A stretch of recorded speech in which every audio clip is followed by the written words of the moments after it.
What up? This is Robert Horry. Horry, three-pointer. Buries it. You might know me as Big Shot Bob. To Horry for three. Oh, unbelievable. This guy is off the charts. What's going on, Big Shot Bob? Robert Horry from downtown. All right. Back in the saddle for episode 166 of the Big Shot Bob podcast. B-Dog Brandon Harper. My name is Rob Jenners. That, of course, is seven-time NBA champion Robert Horry, and just like everybody predicted, we're on the verge of two sweeps. I don't think anybody even saw that coming for nothing. Maybe the Pacers, only because we knew they were coming in off of the back of a fist fight. That I thought job. they get one. Yeah, that job got done last night, man. Clutch late three from the Celtics, and game was tied right up until the last 15 seconds of the game, and then boom, was it White who hit it from the corner? Mm-hmm. Buried it, and that was it, man. No coming back. And then they missed the shot down the stretch, rebound, good night. Done. Yeah, it's funny with Derek. I never knew about his journey to the NBA. He has a really unique journey. How so? He was 6 feet tall in high school. He didn't get any offers. Ended up going to a Division II school. Played a couple of years there. Grew 4 inches while he was there. Then he transferred to whatever college it was he was. And then he actually got drafted in the first round. So that goes to show you, man, if you got the heart and you got the desire, God might bless you with a couple more inches. And so I had to pass this story along to Christian.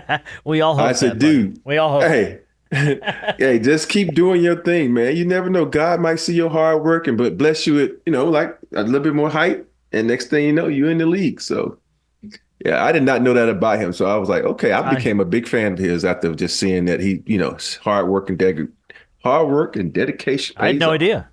Yeah. I had no idea. But yeah, I thought for sure Indiana would get one. Yeah. I thought they would sneak one out, maybe one of the home games. Just, man, Boston was just they did exactly what they've done all year long, man. So question. You go back to game 1 when Brown hit the 3-pointer to go into overtime. So what's y'all view on fouling if you're up 3? Fouling if you're up 3? Yeah, like you're up 3, you going down the stretch. A lot of coaches don't believe in fouling and send them to the free throw line to shoot 2. They give them the chance. Oh, I'm letting them shoot a 3. I think it depends on who's taking the 3. Mm-hmm.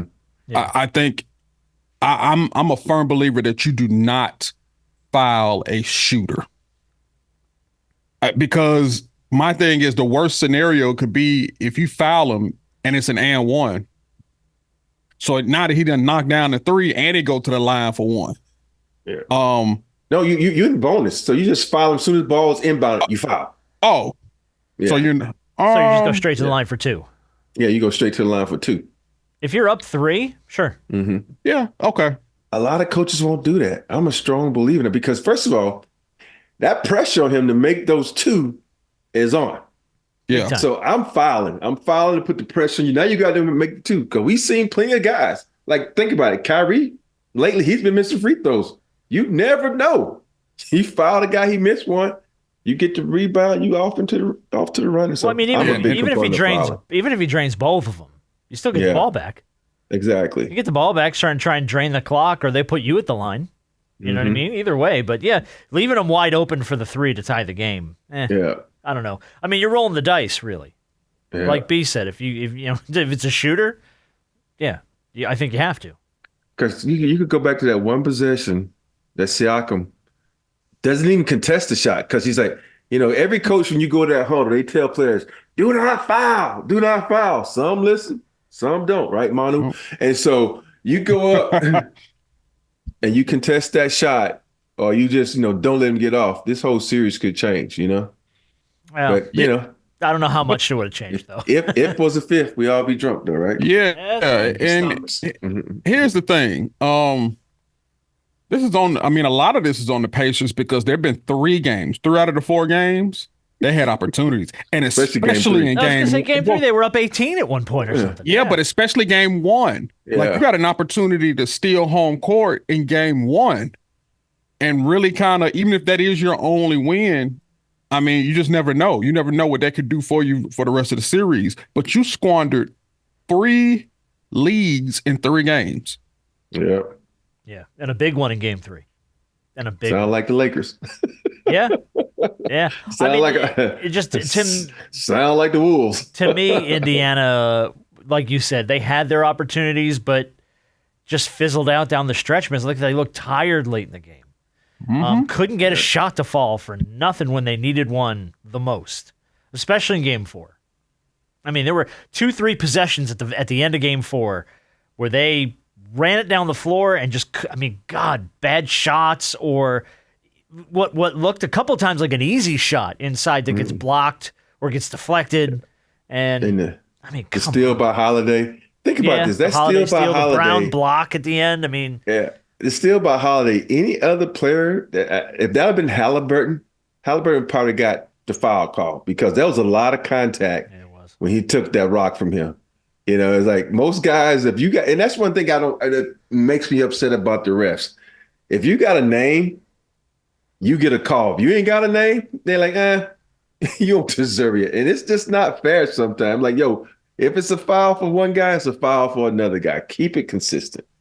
Well, when has that been the case? Especially this year. Never. Especially this year in the NBA. God bless. Never. God bless. We'll have plenty of officiating to talk about when we get into the Western Conference Finals because that's been all over the place. Boston goes in, straight sweep of the Eastern Conference Finals. They've looked, for lack of a better term, almost unbeatable. Like they've just found ways to scrap out wins. Even when you thought they were down, they've come back and smacked you. Found a way to pull it out. I think ultimately we're going to get the Mavericks. I think that's just a foregone conclusion at this point, right? Yeah. So if you look at that matchup, but before we get into what's going on in the West, who do you like in that matchup? Does Boston and Dallas, is that kind of a... I'm going to be honest. I did not expect Dallas to be in the position they were in right now, at all. If anything, we were tied at 2. Or they were up 2-1 or down 2-1, one of the two going into the night, and no, did not expect that. I think sometimes when you're a young team like Minnesota, and I'm saying they're young, you take out Conley and Gobert, they're a young team. They were so excited to play the champs that they use a lot of energy and a lot of excitement. They drew from that energy and that pool of adrenaline to try to beat them. Now they don't. They just look flat. They look like, okay, we got home court advantage now. They don't even look like they into this series. It's amazing. It's almost like they get ready to say 1, 2, 3 Cancun. But they don't look excited. I don't see the swarming defense.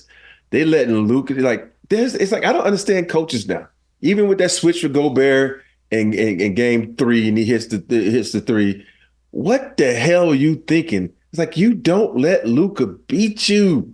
Luka's just flat out doing whatever he wants. And okay, we talk about the drop zone and talking about double teaming him. There's ways to double team Luka and not let other guys get off. And their defense, they're too fast and too quick and too tall to be able to trap Luka and get it out of his hands and make someone else beat you. So, but the defense is just awful. Well, I said for quite some time that in this series, obviously series are about matchups. Yeah. And this series has just been a bad matchup for Rudy Gobert. And I don't understand why he keeps starting and they won't start Naz Reid. Have Naz Reid and Karl Anthony Towns on the floor because now from an offensive perspective, you got to respect all 5 guys on the floor from a scoring standpoint. You don't really... From Naz Reid to Rudy Gobert, is there a drop-off defensively? Yeah, a little bit, but no. Not okay. I'm not saying a lot, just a sliver, but it's not much. It's not so much to where Naz Reid can't hold his own because we saw what he did with Joker.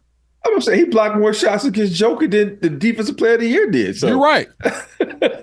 What I'm saying is I'm not understanding. I've been screaming this whole time about, you gotta sit Rudy down. just from the simple fact that he doesn't have quick feet. He doesn't have quick enough feet. I think Naz Reid's feet are quicker. He shoots the ball way better. What was that, game 3 that he had? He was 7 of 6 or 7 or 7 of 8 from 3. Hey, can I say one thing? Go, man. You know, we always talk about, records are meant to be broken. I'm sitting on the couch hating like a motherfucker, but I ain't gonna lie. I'm like, yo, miss, motherfucker, miss. Because I didn't want him to tie my record. I'm not even gonna lie. I'm like, no, don't go 7 for 7, miss, motherfucker, miss. Hey, he was close to knocking down that game winner. Hey, my wife was like, what are you talking about? I was like, he about to tie my record for the most threes made without a miss. Oh. So I was at home, hey, I love you, Nas, but I ain't want you tied. Hey, records are not meant to be broken, especially if they mine. Oh, no, wow. they meant to be broken even if they're yours. Yeah. No, not mine. Because he can't get that back. You got to let him have it. Gotta let him have it, man. All I'm going to say is I just don't understand why they didn't make that adjustment and you bring Rudy Gobert off the bench. I mean, look, with him coming off a Defensive Player of the Year and the contract he has. I don't care nothing about that. I know. But I'm saying that's a lot of factors that a coach is going to look at and go, oh, boy. So you would rather, if I'm a coach. How do I do that? If I'm a coach, because of everything that you just named, Rob, I would literally, Defensive Player of the Year, contract, I'm going to let that possibly not put myself in the best position to win? Because it's not saying anything's wrong with Rudy. It's just a bad matchup. Yeah. It's all about matchups in the playoffs. And this matchup, it's so funny. So many teams used to construct their teams to stop Shaq. And like now, you think about the way the Lakers beat Denver that time when they had, Dwight and McGee. JaVale. They had height. Then now they had no height. But now you look at the Minnesota Timberwolves, they have 3 tall guys that could probably guard Jokic. Now you go into this series with, you go to small ball. You go to Lively, who can dunk on you. The other guy, all these guys can dunk on you because they're going to roll to the basket. We know the Joker ain't going to no damn basketball, no dunk. No. So it's about matchups. And Dallas right now is matched up against them defensively. We don't talk about defense. They've been D'ing them up, and it hasn't been the same for the Minnesota Timberwolves. No. They just don't look the same. Dallas moving the ball real well, too. Yes. Moving the ball all over the floor. And Kyrie. Oh. Yeah, Luka and Kyrie have just been having their race. Can I say something, too? Can we slow down a little bit on the best backcourt in NBA history? Oh, yeah. Can we slow that narrative down a little bit? Because when did this start? They've had a series. Good for them. They're both incredible players. They're playing out of their minds right now. I hope that they continue that because it's going to make the NBA Finals a lot more entertaining. Can we slow down on the best backcourt in NBA history? They ain't even, and Kyrie said it this week. He's like, we ain't even won a ring. What are you talking about, best backcourt? Hey, Steph and Clay over there looking at that. What the hell y'all talking about? Didn't we win 4? Oh, okay, good. Just making sure. And then you got MJ and Scotty like, hold on. You in the backcourt? 6, 4, okay. Yeah. And heck, you got even though they may have not been as dynamic, your boys, Kobe and D Fish. Yeah. I mean, even, they looking at like, didn't we win 5? Yeah, that was more so Harp. Harp started for like, it's like, I go by the minutes. If D Fish did his thing, and then after, I guess you could say D Fish. And I'm thinking that he only won chips with me, but I forgot they won chips later on when he started. So yeah. D Fish and it's like, look, I'm glad for both of those guys, dude. I'm genuinely, because we talked about it when Kyrie landed in Dallas. How is this going to work? Is this going to come together? And they're showing now, it can work well, and it can work real well. They're playing well off each other. They seem to genuinely get along. And it's really hard to tell outside looking in, but this is, I don't know if the happiest is the right word that I've seen Kyrie Irving in a minute. You know what I mean? Maybe balanced. Yeah. This is the most balanced I've seen him in a long time. He just looks like he's having fun. And the two of them play real well off each other. I want to give some credit to, their front office. Think about it. The PJ Washington move was the best move to me in basketball. It's not going to be talking about, we think about, okay, he's not a, 30-point scorer, but He fills the void for them. So exactly what they need, that dude can play 3-4. He can guard ones and twos. PJ Washington is think about how many big threes he's hit in this playoff series alone for them. Several. And he's free playing throws, good. Too. Yeah. And I think that's one of the moves that we don't talk about. So big up to, Cuban and staff and Michael Finley, who's still supposed to come on the podcast, so big up to them. And they've been, that to me was one of the understated moves that was made for trade deadline. Yeah, those are the type moves that you make that help get you over the hump. Obviously you have your stars in Kyrie and Luka, but those other pieces that can work within whatever they're supposed to do what they're supposed to do and do it well. Yeah. And answer the call when their number is called. PJ Washington has really taken his game to a whole nother level. Yeah. Hey, and to give Jason Kidd some big balls too. So think about your rotations being all year long. All of a sudden, one guy, meaning Tim Hardaway Jr., hasn't been playing well. Jaden Harden has been playing extremely well. All right, Tim Hardaway, bye-bye. To the bench you go. Harden, do your thing. And he's been playing good to the last couple of games. So let's give, Jay Kidd some credit. So that's a great coaching move where you're like, a lot of coaches like, no, this is my lineup. I don't want to change it. I don't want to hurt anybody's feelings. Fuck feelings when it comes to playoffs. We try to win. You talking about like Minnesota's coach? Yeah, Rudy Gobert. Yeah, that's the same thing. Just talked about that. Oh yeah, no, can't hurt his feelings. We get paid paying him too much money, man. He got to start. Yeah.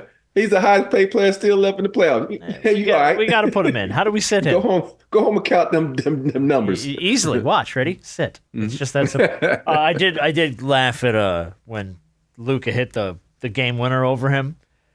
I think it was Shaq. Somebody was in the stands and just glanced up to the TNT booth. Shaq just shaking his head. Shaq's just like, how? How did he let him get that off? How did he not get a hand on that thing? Terrible. It's just funny. Hey, but it's a mismatch. And that's why they switch so often, is because that's exactly the matchup that they wanted, because Luka is not the quickest person, but he's quicker than Gobert. But the funny part about it, it's so high up. Why are you fucking switching anyway? It's dinner at half court. You got enough time to recover and get back. Yeah. Stupid. Yeah, well, it is what it is. I need Minnesota.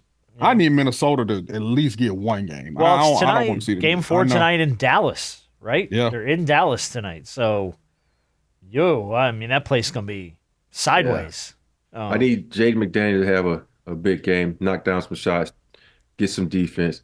I don't think, everybody always talk about the conspiracy. The NBA Finals is not supposed to start for another week. Oh, yeah, I think easily, yeah. I think next they like, Tuesday or Wednesday two teams got swept. Yeah. That's going to fuck up the TV and the revenue. I bet the NBA officials like, please, come on, Minnesota, get one win. Hey, get Tony Brothers out there, man. Let him twist this series one way or another. Get Scott Foster out there. Scott Foster, God bless. So Tony Brothers was kind of speaking of this series, I think Ant said he called him out a little bit. They had 31 free throws. We had 17.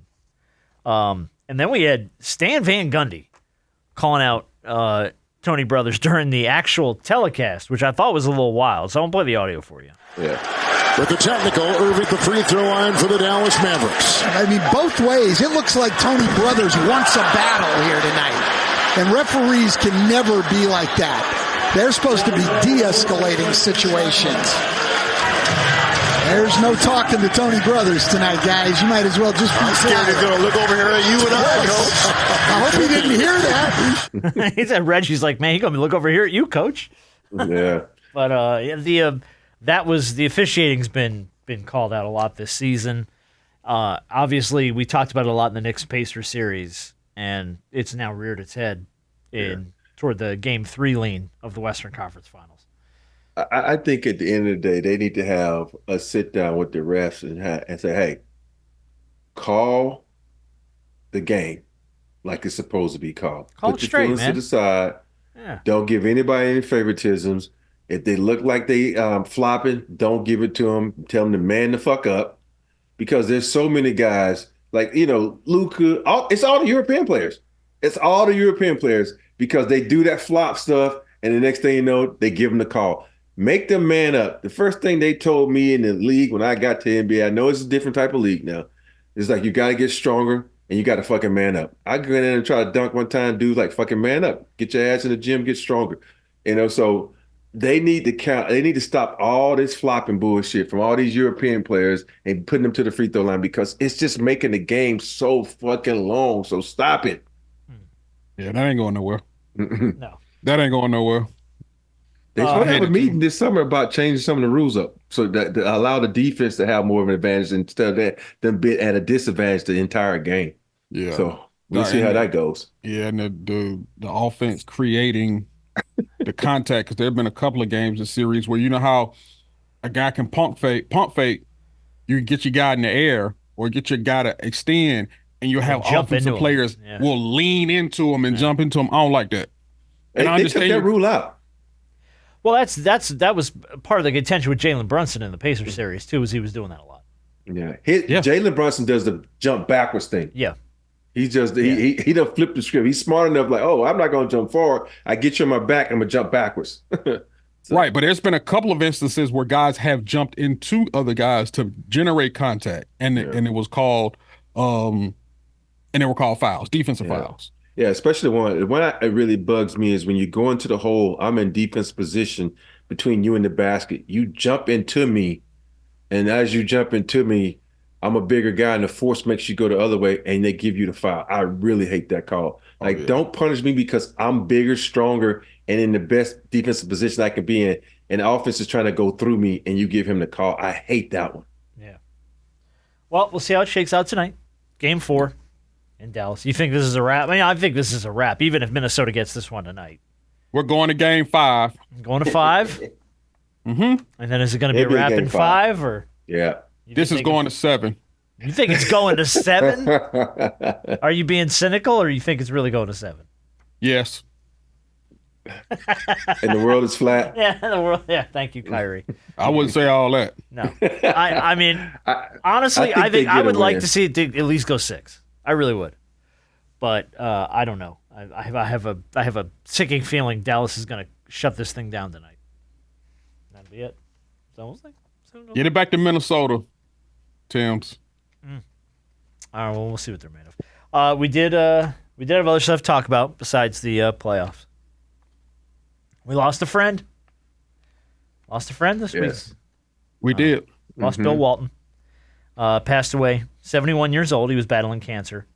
And I will tell you that there was no bigger cheerleader on the planet for Robert Horry, maybe other than Clayton Crowley, who did the video for you on YouTube, than Bill Walton. So I did want to just reflect a little bit on, we were lucky enough to have Bill on the podcast. He was our guest on the 100th episode of the Big Shot Bob podcast. Yeah. And I pulled a clip. It's about a minute and a half or so here, but I wanted to look back on Bill Walton talking about his love for Robert Horry. To play for the coaches that Robert played for, Wimp Sanderson, Rudy Tomjanovich, Phil Jackson, and then Greg Popovich. I mean, the lessons of life that he must have picked up along the way. And the way those experiences have made him now into one of the world's great broadcasters, one of the world's great human beings, and one of the world's great dads. I mean, somebody who would spend an hour and a half in traffic to go get to this show. You just know that this guy has got it all, and he's willing to sacrifice, and he's willing to discipline himself so that others won't have to. And I'm staggered, I'm saddened, and I'm shocked, and I'm dismayed at the fact that Robert Horry has not been inducted, enshrined into the Basketball Hall of Fame. He's already in the Hall of Fame of life. Anybody that would spend an hour and a half in LA traffic during the holidays is in the Hall of Fame. And show up at this show with that big, beautiful broad smile on his face, with those gorgeous teeth, and still all that hair left up on top. And here it was, this guy who did everything that you need to do to have a success in a group dynamic. That's the late, great Bill Walton talking about Robert Horry deserves to be in the Hall of Fame. But we'll miss him, man. One of a kind. Definitely nobody like Bill Walton in the world of basketball. He was here. You think about them going back to NBC, the NBA, and possibly go back to NBA. I don't know if it's official yet or not, but that's pretty official. Yeah, but how him and Snapper, I used to love listening to those two guys. Even when it wasn't about our broadcast, because their back and forth, their banter was so cool. So he's gonna be missed a lot, man. Such a great guy. Yeah, good dude. That's you used to watch a lot of the Pac-12 games, college games. Obviously, it'd be late here, but if you knew Bill Walton was going to be on the call, you just didn't know. You didn't know what antic you were going to get from Bill that night. and what is his partner's name that he usually does the broadcast with? I forget his name, but I do too, and I shouldn't have, but I did. The fact that Bill he literally just brought himself to the broadcast table. It didn't matter what was going on, even what was going on the floor. Bill was going to do something. Ralph Lawler. Yeah. Bill was going to do something. He was going to say something that was going to have you looking left and looking right, looking up and looking down, wondering what the heck he was talking about. But everybody loved Bill just because of who he was. Bill was authentically himself. He didn't care about anything else. No one had a bad word to say about him. He always brought a level of joy that most people wish they could bring to anything that they do. At least half of the joy that he brought to the broadcast booth. I just don't think you find that level of energy multiple times in life. So, I think the sports, the NBA community, the sports community, the broadcast community lost a pioneer, a Hall of Famer, and just a heck of a good dude. Yeah, very much so. Well said. Very well said. There was a story Mike Greenberg told about when they were doing Mike and Mike on ESPN Radio when it was him and Golick. They had Bill Walton on, and Bill got on the phone with their producer and just said, you can just ask them to ask me how my day's going, and then have them walk off and do something else for like 10 or 11 minutes because I'm just going to rant. And they laughed about it. They asked him how his day was going, and Bill talked for 12 minutes. 12 minutes before they had to come back and go, all right, Bill, let's talk about the NBA, man. Let's get they had to steer that ship. And it was like a running gag with them that Bill could just go. He could just go. And we know that all too well. Yeah, yes. He was full of life. I mean, he took over that 100th episode. I think that entire show was just we were supposed to have like 15 or 20 minutes with Bill Walton. We did like an hour. An hour, yep. Yeah, so if you ever want to go back and hear the great Bill Walton, the 100th episode of the Big Shot Bob podcast. We did have some audio I wanted to talk about from the Western Conference Finals as well that really didn't have a lot to do with the game. It was happening during the alt cast. I guess Turner does an alternative cast. Yeah, they do. they had Rich Paul on there.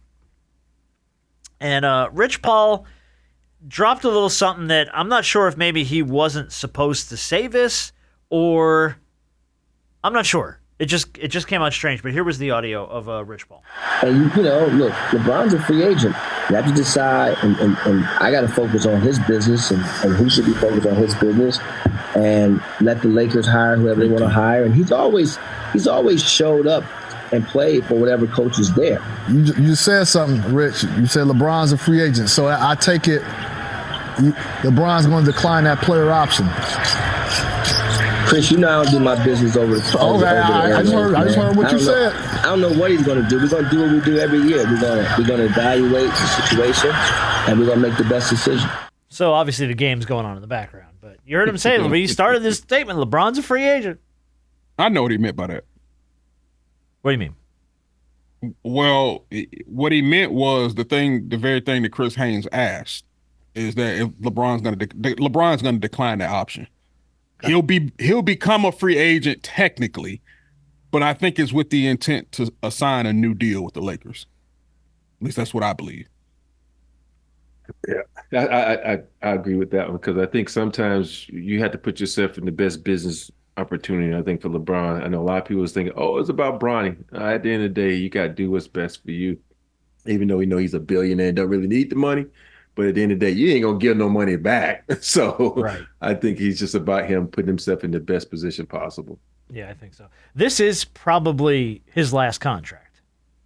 Oh, sure. So you have to imagine that he declines the option and then sets up his last stretch here. Whether it's 2 more years or 3 more years, whatever he thinks he's got left in him.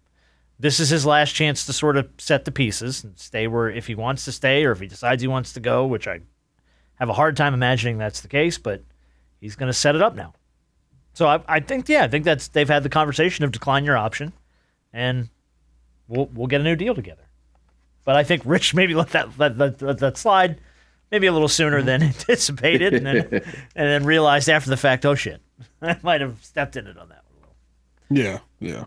And Chris being the reporter and insider that he is, he was gonna catch that. You jump up on that one, yeah. Yeah. And he's a free agent. I respect what Chris did, but you also knew that Rich wasn't gonna, even if that did slip, he wasn't gonna, circle the wagon back around and be like, oh yeah, he is a free agent and blah blah blah. Yeah.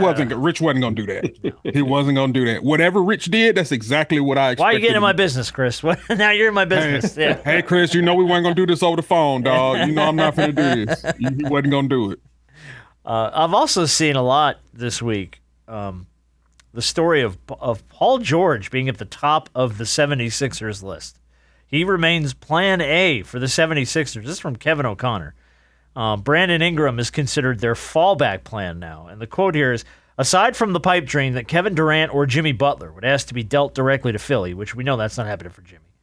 Sources familiar with the Sixers saying that Brandon Ingram is their primary fallback plan. Ingram would have been acquired in a trade from the New Orleans Pelicans since he's under contract for $36 million with a 15% trade kicker through the 24-25 season. I don't see any scenario where Steve Ballmer doesn't back up a Brinks truck to Paul George and go, just here, take what you want out of this and stick. Why haven't you done it yet? Because he's turned down from the report 2 or 3 offers. I know. That's why it's weird. That's why it's hard for me to wrap my brain around it because it's like I don't see a scenario where he leaves yet. Here we are. I think when you look at this situation with Ballmer, he has the money. I think he's just going to sit back and see what someone's going to offer him. And then he's going to say, "You want to stay? I'll match. If you don't, all right, what's best for you?" I don't think he. The rumor is that meaning Paul George, wants the same money that Kawhi Leonard is getting. And from what I'm hearing, is like he's like, "No, I'm not giving you that." And so that's the problem. And I think Kawhi, he is the guy who can't stay on the floor. And Paul George this year, I think he played 70 games almost or something, the most he's played in forever. So who's the healthier one? That's my question. That's the question. So if Paul leaves, then it's all on Kawhi, and Kawhi spends 40 games in street clothes. Yeah. And then, what are you going to do with James Harden? So they're going to have to re-sign him. You're going to have to. Yeah. If Paul leaves, they got to keep one of those guys. Mm-hmm. Well, you need, like you said, you need somebody on the floor. Mm-hmm. And you're just and moving into a new building. Like that's the thing you don't want. I think they want to. Yeah. They want to take multiple stars into that new building. You don't want to have a brand new shiny toy and then you just got, you putting a dud team in there. A normal Clipper team. When does Yeah. Clip come out? What do you When mean? it's who? Clipped. The show about Clip. what's his name? The old man who owned the team. Whose name escapes me. But yes. Talking about Donald Sterling? Yeah, Donald Sterling. Yeah. Yeah, soon. FX, I think, right? Yeah. Is it FX that did it? Somebody did it. Yeah, I think it was FX. Hey, have you seen the billboards? You probably have. Since I'm in LA, they have the billboards for it. No. And I don't know if they did this purposely, but it's kind of funny. They have a woman's hand, long fingernails, and they show 2 basketballs in her hand. Oh, yeah, they know what they're doing. Got him by the balls, baby. Got him by the balls. Got him by the balls. Got him by the round ones. Mm-hmm. That's pretty good. Yeah, no, I'm anxious to see that. I'm surprised. Like, I don't know. Like, how much of, and again, I don't know the logistics of it. How much of are they allowed to do with or without his consent? Because I can't imagine he was like, yeah, go ahead. Do the show. It's gonna be like the one. I mean, like the HBO Lakers show. Showtime. Yeah, Showtime. Yeah. All right. Or Winning Time, whatever it's called. Yeah. Oh yeah, look at that. Oh yeah. Ooh, wow. Well done. Good marketing. I like that a lot. Good marketing. All right. Well, can we before we do Big Shot of the Week and we're doing a round of rapid fire? Can we throw a little nod to history? 22 years ago yesterday. Oh, I know what you're talking about. Yep. This happened. Well, today, the Lakers, after trailing by as many as 20 after one, are trying to pull off the greatest comeback in playoff history in terms of making it back from a 20-point deficit in the first quarter, looking to equal the record as the Lakers did it at Seattle back in '89. It's a 2-point Sacramento lead. We're down to 7 seconds. Bryant putting the move on Christie. Rebound O'Neal. Coming up short. Horry for the win. Robert Horry has done it again. 11 of his 18 in the fourth quarter of buzzer 3. Sacramento needed defense on Kobe and 1 rebound. They got neither. The ball poked out there. Vlade does a good job. Nobody at the line. The shot, 3-point good. Bedlam pandemonium has broken out here at Staples. And there's no question, Steve, he got it off on time. No, it was a good shot, and they did everything they could. The Lakers tried to get the two to tie it and couldn't. Body slapped it out, and Horry, as he had done so many times, with the big shot, and this crowd is wilder than they've ever been because they did not want to see 3-1. Everybody could make that shot, that's last shot. It's just lucky shot, that's all. You don't need to have a skills or some, in that kind of situation. You just throw it and if it goes in, goes in. Robert, Vlade was saying that it was basically just a luck shot. That situation, you just have to throw it up. Was it luck or was there more to it? It wasn't no luck shot. I've been doing that for all my career, so he should know. He better read a paper or something. I completely forgot about that exchange after the game. Totally, until you retweeted it. I totally forgot about it. Oh, it's great. It's funny. It's funny that we just mentioned Snapper and Bill, and they were on the call of that game. Yeah. And it's just so funny to hear him, and he passed away around the, right, the 22nd anniversary of the biggest of the big shots, probably. That's the one that everyone remembers. I told him, I told my kid, I said, when y'all put me in the ground, I need to play this one last time for me before I be put in the ground. That's what my kid was like, what? I said, yeah. I said, that thing, hey, I get goosebumps every time I see that clip. So you never know. That might make me rise up. You'd be like the meme of the guy on the back of the truck where the coffin opens and he gets out and he starts walking around. Yeah. No, I do too, though. I still get goosebumps watching that. Just honestly, for me, the best part is the aftermath, which is why I played the longer version, because we've all heard the short version, or even the way, yeah, but the longer version of just the pandemonium in that place, and everybody just flipping out, and man, it was great. That's just one of those that's like an all timer, man. And for me, it's like the fact that I think I need to have a timer on how long they chanted my name. I think that's probably the second longest chant of a player's name in that arena since Kobe's, God. So to be up there with Kobe and Shaq, get my name chanted like that, I'm like, okay, I'll pat myself on the back. I'm going to take this win and use it to the best of my ability. That's why you don't live in Atlanta. That's why you live in Los Angeles, baby. People chant your name there. Out here in Atlanta, they're like, let's go get some wings. All right, let's do a Big Shot of the Week, and then we'll do a round of a rapid fire. Big Shot of the Week is going to go to 18-year-old Parker Hawkins. Here's why. Parker and Parker's younger brother, Brigham, who was only 15 years old, was watching TV in the family's bunkhouse in Alpine, Arizona. Do you know what a bunkhouse is? Mm-hmm. Okay, so it's kind of like a little outside secondary house, beds, TVs, that sort of house. thing. But it's sort of like a pool house. When a black bear entered the bunkhouse, he was out there by himself, and he started shouting for help when the bear came in. The rest of the family was in the cabin 20 feet away. Parker heard the commotion. 18-year-old Parker Distracted the bear long enough for the dad to get the son out of there. Had opened the door, distracted the bear. Bear kind of turned, swiped at him, and did everything he could to keep the bear's attention while the dad got Brigham out of the boathouse. Saved his damn life by frightening off a freaking bear.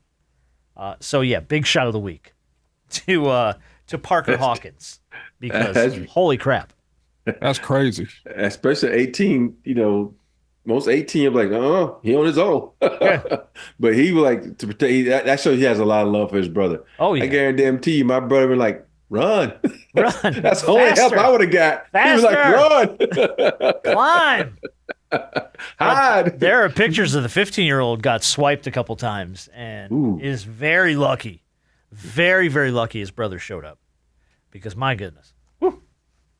Damn bear. Big brothers are the best. Yeah, they are, dude. They really are. Yeah, all right. I got to have a shotgun for that.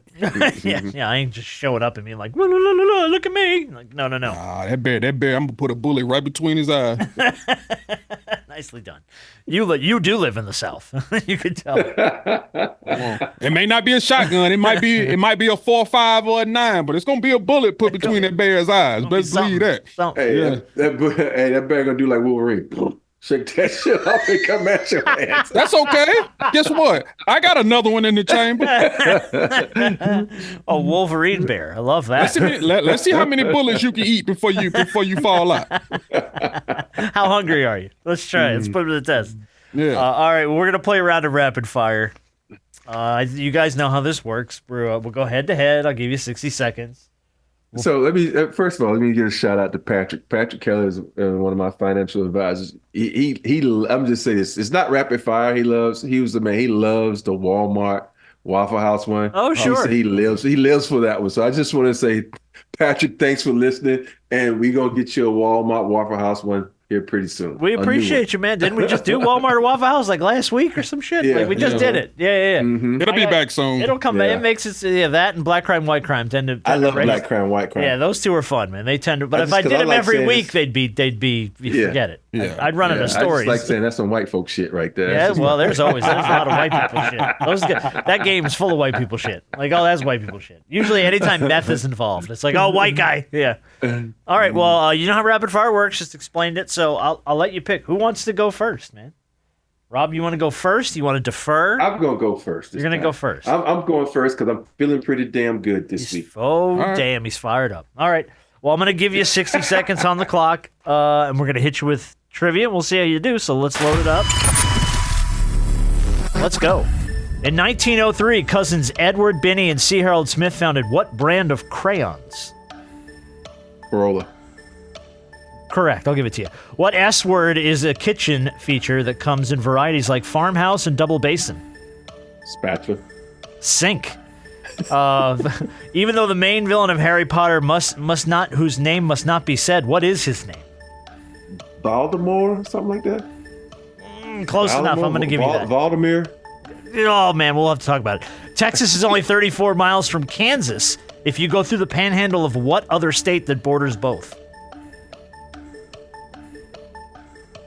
Oklahoma. There it is. For the 6th straight year, what Scandinavian country finished first on the World Happiness Report as the happiest place to live? What was it? Canada. Finland. Scandinavian. Bada bing. No. Bada bing. Oh man.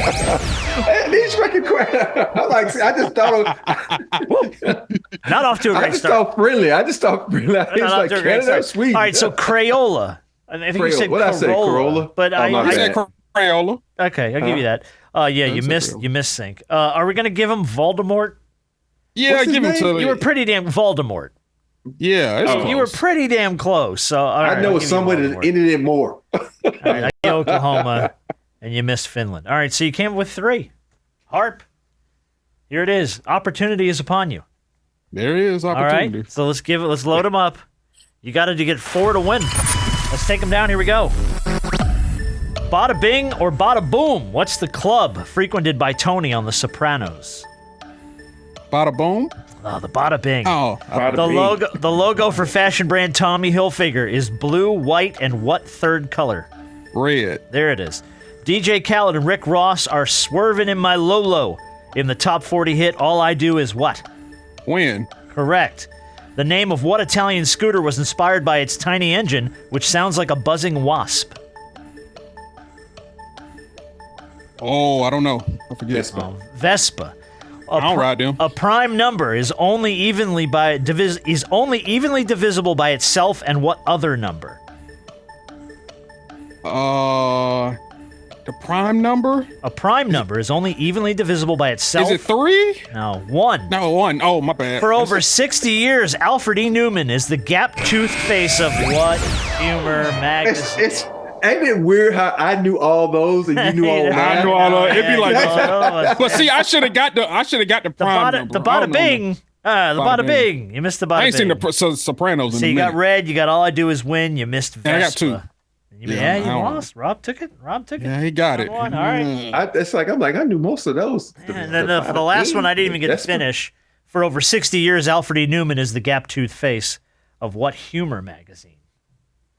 Mad Magazine. Mad Magazine. There it is. All right, so there we go. Leave off. Rob wins the first round, 3-2. All right, Harp, you're up first. Round 2. Redemption at hand. Let's make it happen. Here we go. Q-Tip and Phife Dawg were members of what iconic 90s hip-hop group? Tribe Called Quest. Correct. For nearly 50 years, people in Albuquerque, New Mexico have gathered for an annual fiesta celebrating what huge flying objects? UFO? Hot air balloons. Oh, my bad. Often worn in a suit, what floral fashion accessory is French for buttonhole? Floral fashion accessory is French for buttonhole. Corsage? Boutonniere. What luxury refrigerator brand shares its name with a villain from the 2021 Mortal Kombat reboot?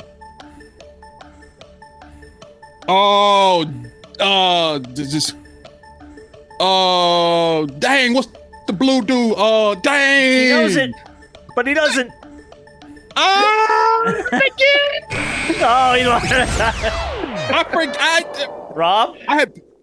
I don't know that one. No, but I know it. Sub-Zero.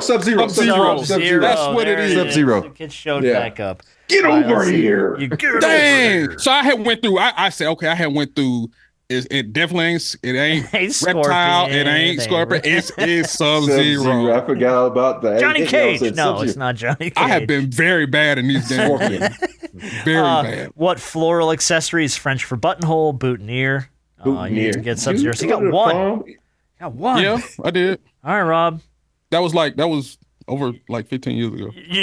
Hey, only reason I know it because for Chris's prom, I bring up old you shit. forgot the boutonniere and her corsage, or whatever you pronounce it. Is corsage French? Probably. We left both of them in the refrigerator, so we forgot them both here at the house. So we like, damn. All right, Rob. Well, you need 2. That's all you need, big dog. You need 2, buddy. I'm gonna eat a sandwich real quick. It's been 60 seconds. Watch to be the hardest questions ever. What is 2:30 p.m. in military time? That'd be 14:30. Correct. What New England state is nicknamed the Bay State? New England? New England state. Which state? Massachusetts? Correct. What man with an animalistic name hosted the TV adventure show Man vs. Wild? I don't know. Bear Grylls. What Las Vegas hotel is named for a city in Egypt that features a 30-story pyramid? Vegas Hotel. I know Harp knows this one. Encore. The Luxor. If you thank somebody by saying mahalo, what language are you speaking? Mahalo? Why do I know that? Mahalo? I don't know. Hawaiian. According to the saying, oh man. Hell, you should have given me them questions. Yeah, like, dude, again. Now you guys pick who goes first, so y'all did this to yourselves. Shit, hey, I won. That's all that matters. You're right. You did win. You did on a It's funny when you said mahalo. I'm like, is that Hawaiian? But I'm like, it sure is. And it kind of scared me. Like, is Hawaiian a language? But I guess I'm like, it sure is. Yeah. You won on a guess with the Bay State is Massachusetts. Boy, you wee boy. I tell you what. You got that one, boy, by the hair of your chin. Yeah, you sure Hey, did. I had to think about it. I'm like, okay, where's Boston? Oh, Massachusetts. There you go. Good job. You want to do a round 3? We For can. kicks and giggles. Yeah. Okay. You go first, B. No, you go first this time. We alternate. It's up to you, Rob. You go first this time. So okay. All right. I'm trying, the questions were easier when we. I know, but screw it. You're gonna get what I you go get, first. and you don't get I go upset. first. All right, here we go. According to the saying, even a broken clock is right how many times a day? Twice. Correct. There once was a man from Nantucket is a classic opening line to what style of 5-line poem? I don't know. It's a limerick. Samuel L. Jackson and Martin Luther King Jr. are alumni of what Atlanta college? Morehouse. Correct. There you go. In a 2021 blockbuster film, Godzilla once again takes on what famous movie monster? King Kong. Correct. If you went parasailing with Sarah Palin, you'd be gliding over what state where she was governor? Alaska. Correct. In the Peanuts comics, what sadist keeps baiting Charlie Brown with a football only to pull it away at the last second? Oh, Sarah. I don't know. I forget. Lucy. Lucy. What martial artist shared top billing with Chris Tucker in the Rush Hour movies? Jack Chan. Oh, right at the buzzer. You got it. Nicely done. Right at the buzzer. Right at the buzzer. All right, let's see. Where'd you go here? Let's see. You got. It's like you've done that before. You got yeah, right at the buzzer. He's got a couple of those, man. King Kong, you got Alaska, you got, and you got. You got 5, man. That's not bad. It's the best showing of the day so far. All right, Harp. You can't even add up my 2 games to get to 5. Yeah, so far that last game is whooping both of Harp's previous games. All right, let's see what you got. Here we go. Here's your round. Let's do it. Sasha Fierce is the provocative alter ego of what pop diva? Beyonce. Correct. What North Carolina University calls its sports teams the Demon Deacons? Wake Forest. Correct. Mariah Carey or Taylor Swift, what woman holds the record for the most #1 singles in the U.S.? Taylor? Oh, Mariah. Oh, it's a trick question. What Snoop Dogg song features the lyrics laid back with my mind on my money and my money on my mind? Rolling down the street, smoking Indo, gin and juice. Gin and juice. There it is. The long way around. In Alaska, this natural light phenomenon is called the Northern Lights, but what's its scientific name? Oh. What's the name for the Northern Lights? I don't even know. Aurora Borealis. If you get bored at a party, you can make your voice higher by sucking the gas out of what balloon? I don't know. Helium balloon. Helium, baby. Helium. I got what, 3? Let's see. You got Wake Forest. You took up all your time singing the song. I know I did. You got Beyonce, but I tried to remember the name of the song. If you would have guessed Mariah, you had 4, but you didn't get Mariah. I got 3. You didn't get Helium. You didn't get Aurora Borealis. You got 3. Rob wins 5-3. Well, if you add up my first 2 games, it equals the game this game. That he just had, and which is close enough. King, all right. McKing, me baby. All right, Rob takes it again. Man, you are. I don't know if I'm not trying to be a dick. I don't know if you've ever beaten him at rapid fire. I think I have once. Have you? Yeah, I beat him once. Okay. It's been one time, but that's it. We've been doing this show 3 years, and I don't remember it. It's not a good ratio right now. I think it's because most of the questions you come up with, Rob, is our era. Yeah, I guess. Yeah, I guess so. Yeah. See, but I would have missed that question because I forget it's called the Aurora Borealis. I'll probably say. Yeah, I would have never gotten that one. I've always heard them just been called the Northern Lights. Aurora Borealis. Aurora Borealis. Yeah, Aurora. It's like the Rudy Gobert of this game. God bless. Score on him.